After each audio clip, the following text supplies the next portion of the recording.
presiden dan wakil presiden. Gimana nih Pak tanggapan? Ya, pertama saya sampaikan ya selamat ya untuk Pak Prabowo sebagai presiden, ya Presiden RI yang ke-8 dan Pak Gibran ya Mas Gibran lah saya bilang ya sebagai wakil presiden untuk 2024-2029. Nah, jadi memang sejak awal sebelum juga rame ini untuk pencalonan Mas Gibran sebagai cawapres, saya sudah di awal juga mendengungkan bahwa pasangan yang tepat untuk mendampingi Pak Prabowo adalah Mas Gibran. Ya. Jadi kaum milenial biarlah Mas Gibran ya memang yang mewakili. Kemarin memang rame pro dan kontra dan bahkan ada yang bilang ini politik dinasti. Tapi tetap saya bantah ya bahwa ini bukan politik dinasti, ini adalah keinginan rakyat. Ya, ada yang memang kaum milenial menginginkan Mas Gibran mewakili kaum milenial dan Pak Prabowo memang dianggap paling tepat karena memang tahun yang paling tepat ketika dunia diguncang masalah global ya, ini masalah politik global ya. Rusia, Ukraina yang sampai hari ini tidak selesai dan Hamas dengan Israel yang akhirnya Palestina dengan Israel dan muncul lagi Iran. Jadi saya pikir tepatlah kalau seorang Prabowo yang ahli strategi ya, yang memang seorang militer yang memang punya kualitas dan punya kemampuan tinggi, ya memang saatnya Prabowo itu untuk memimpin Republik ini di 2024 dan 2029 ya, dan didampingi oleh Mas Gibran. Saya pikir itu nggak salah kalau rakyat menginginkan Prabowo dan Gibran, ya saya pikir itulah keputusan yang paling tepat ya, sehingga ya dari angka persentase itu Prabowo mendapat angka itu hampir lebih 96 juta suara ya, hampir 58% dari jumlah penduduk dari jumlah pemilih ya. Jadi kalaupun ada pro dan kontra yang kemarin akhirnya paslon 1, paslon 3 mencoba untuk memohon kepada MK ya untuk menggugat, ya saya pikir sudah dijawab oleh MK dan sudah diputuskan oleh MK dan akhirnya ditetapkan bahwa dari perhitungan suara adalah Prabowo dan Gibran dan ditetapkan sebagai presiden dan wakil presiden untuk 2024 dan 2029. Bang, keputusan dari MK itu kan dissenting opinion. Maksudnya apa tuh Bang? Dari secara hukum? Kalau dari majelis yang ada 8 orang ya, kalau 3 dissenting opinion dia merasa kacamatanya agak berbeda ya. Dia mungkin ya biar bagaimana ini ada berbau politik ya. Dia biar bagaimanapun juga agak-agak pro ke 01 dan 03. Saya pikir itu hal yang biasa dalam dunia peradilan ya. Ada dissenting ya, dissenting opinion ya, tapi mayoritas dan ketua MK tetap pada bukti-bukti dan fakta-fakta persidangan yang didapat ya, ini tidak ada tekanan politik ya, tidak ada pengaruh kekuasaan. Jadi memang berdasarkan fakta persidangan dengan bukti-bukti yang dihadirkan oleh para pengacara-pengacara yang memang kita tahu ya, dan pengacara 0103 kan juga kita tahu seperti apa kan ya, hanya berdasarkan dari media, tidak langsung dengan bukti-bukti yang memang dia terima dari masyarakat dan terpengaruh juga dengan Romo ya. Saya pikir Romo itu mengeluarkan itu tidak tepat ya, yang dibilang tidak etis segala macam ini publik ya, dunia publik dan dunia politik yang memang tidak ada demokrasi yang dilanggar, pilpres, jurdil, bersih dan semua ada kok ya, terpenuhi secara legal standing, terpenuhi Prabowo dan Gibran sebagai presiden dan wakil presiden. Jadi sah ya Bang ya? Sah. Kalau ada yang bilang nggak sah dan akhirnya melakukan pendaftaran gugatan di TUN, saya pikir nggak ngerti ya.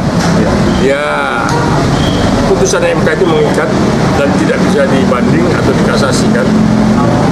Tapi dari mulai Megawati dengan sahabat pengadilan yang memang itu salah di awal ya, dan sekarang dilakukan lagi kesalahan yang kedua dengan melakukan gugatan TUN. Saya pikir ya tidak menghentikan dan tidak bisa mengganggu penetapan yang sudah dikeluarkan oleh MK atas keputusan bahwa Presiden dan Wakil Presiden adalah Prabowo dan Saudara Gibran.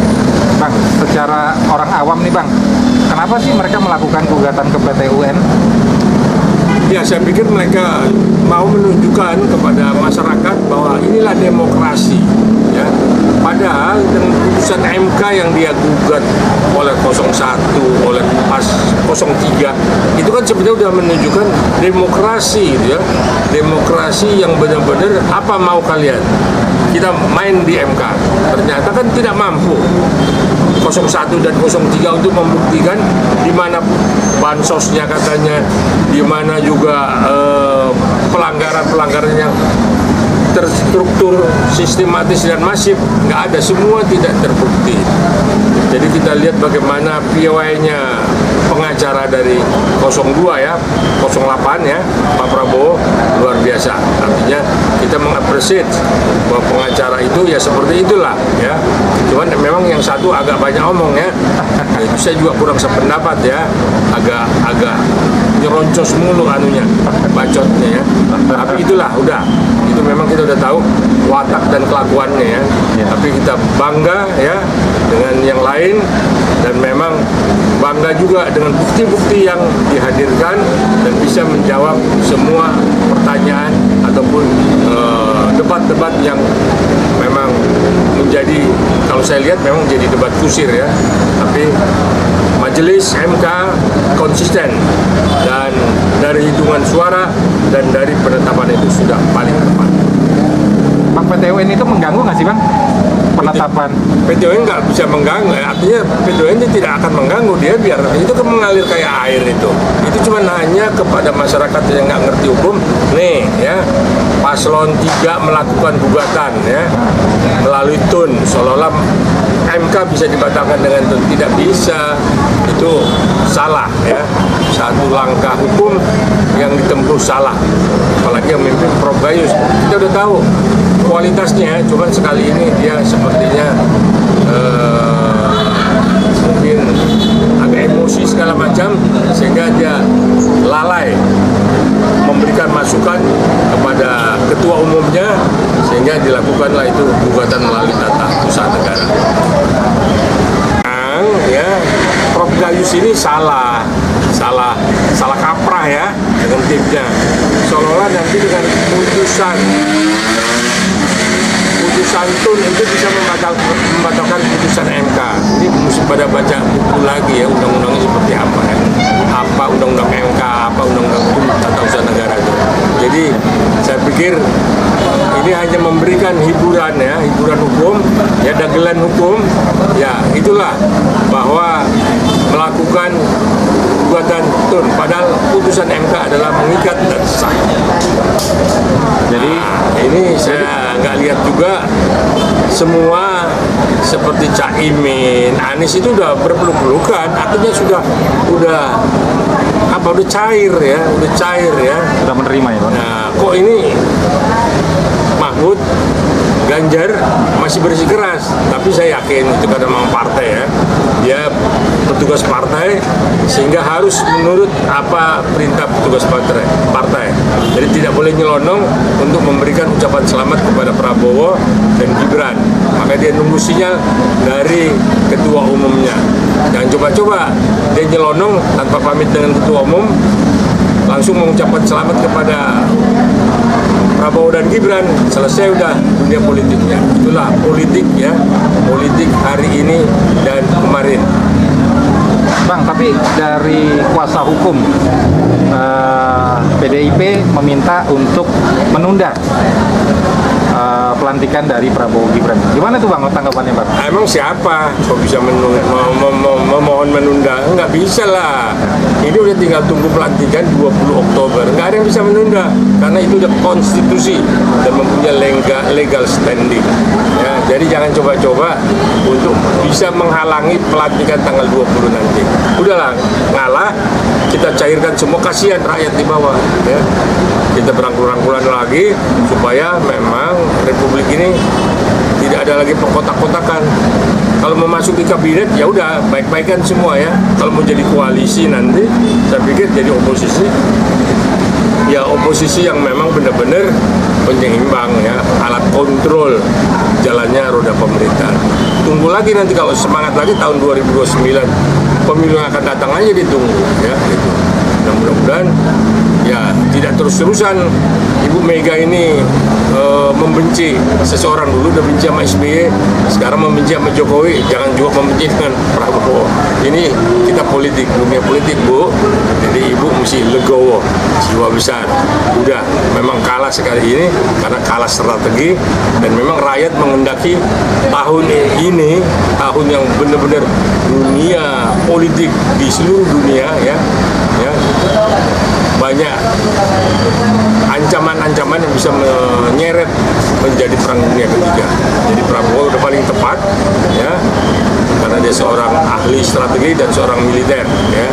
Jadi jangan lihat Prabowo dulu, lihat sekarang bahwa dia orang pintar, orang yang mampu dan akan didampingi oleh Gibran, dan Gibran pun akan menjadi orang yang mampu, dewasa dan bisa menyesuaikan dengan kebutuhan zaman.